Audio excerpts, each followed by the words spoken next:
Well, welcome everyone. I'm hoping you can all hear me well and see me well. Welcome to the online engagement session for the 17th International Conference on Environmental, Cultural, Economic and Social Sustainability. My name's Tamsin Gilbert. I'm Research Network Producer at Common Ground Research Networks. This, depending on what box he is in related to me in Zoom here, is my colleague Ryan Rogers. He is the network support coordinator, aka CGScholar expert around these parts. So today we're just going to go through the CGScholar platform and how to navigate the online conference experience, how to comment, update your profile, and make sure that you know how to view other people's presentations, comment, discuss, and engage. So I'm going to hand it over to Ryan to run through this process. And then if you have a question, please write your name or the question itself in the chat box, and I can call on you after Ryan's gone through the software, and we can hopefully clarify things for you. So I'll hand that over to you, Ryan. All right, thanks, Tamsin. Before we get started, I've got some helpful links that I will be posting in the chat here. I'll go over all of these individually, but just so that we have them at the beginning. There we go. Yeah, and then I will share my screen here. Okay. All right. So good morning, everyone, or good time zone, wherever you are. So this is just going to be a quick overview of working in CGScholar and viewing the conference and information about it through the platform. So the first link I posted is the link to the CGScholar homepage. Hopefully this is familiar to everyone. And you can sign into your account here, either up at the top with this sign in button, or all the way down at the bottom of the page. If you click login, then you can sign in there. When you sign in, it will take you to your profile. And so this is the overview of what we call community. It's kind of the social networking area of Scholar.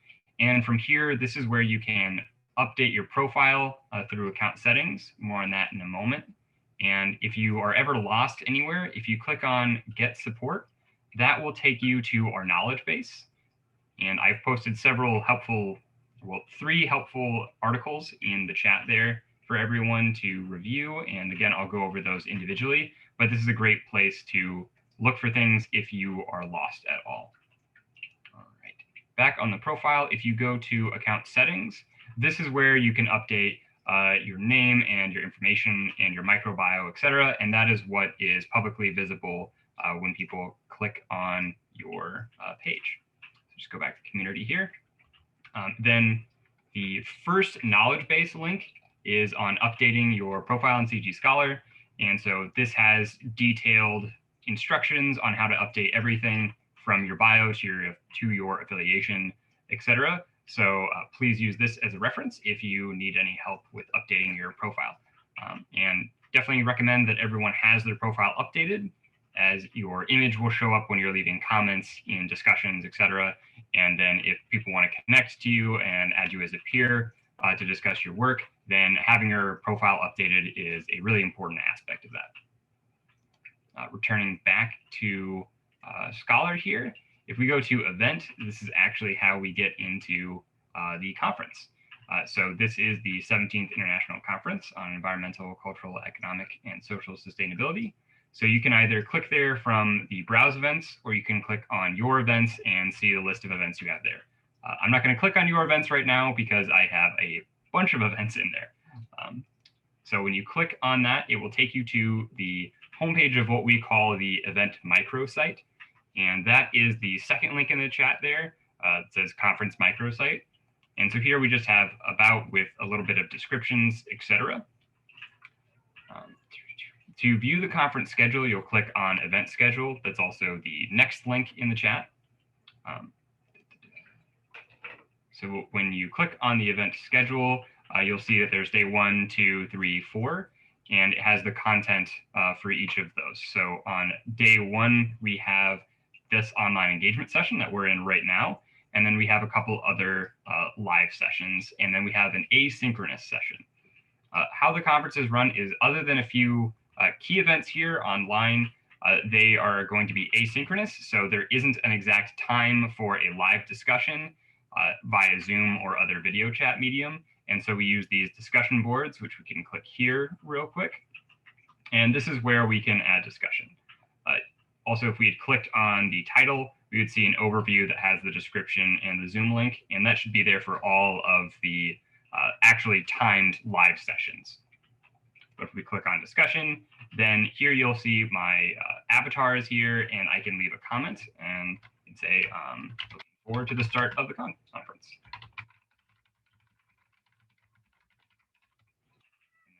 Add the comment, you'll see here, I can delete my comments if I make a typo or anything like that.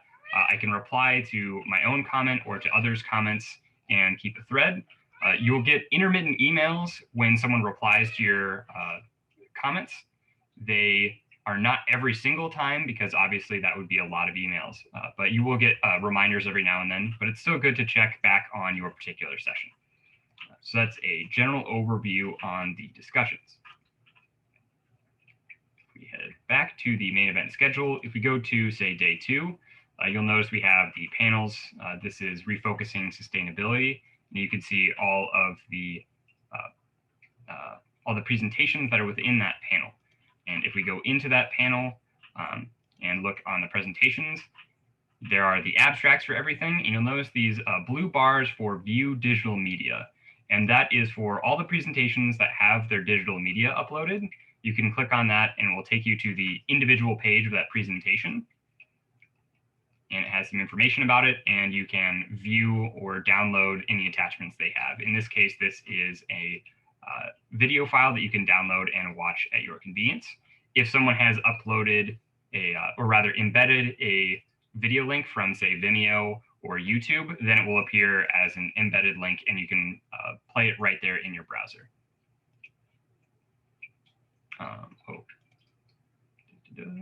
And then if you still have to add digital media to your proposal, you can visit your proposal. It has to be accepted, obviously. This is my test proposal here. So it's got some filler information, but down here, this is where you can add digital media. You can choose files or paste embed codes like from YouTube and Vimeo, etc. It's important to have the embed codes. If you have yet to upload your digital media, there's a really nice in-depth guide here, digital content for presentations, and that is the next to last link I posted in the chat. It just says knowledge-based digital content for conferences. And this has an overview of adding files, creating posters, adding sound to PowerPoint presentations, videos, and uploading videos, etc., and adding those to your presentation. So if you still need to add digital media, this is the resource for that. One note is that for digital media to appear on your presentation page, a member of our staff has to go in and approve it.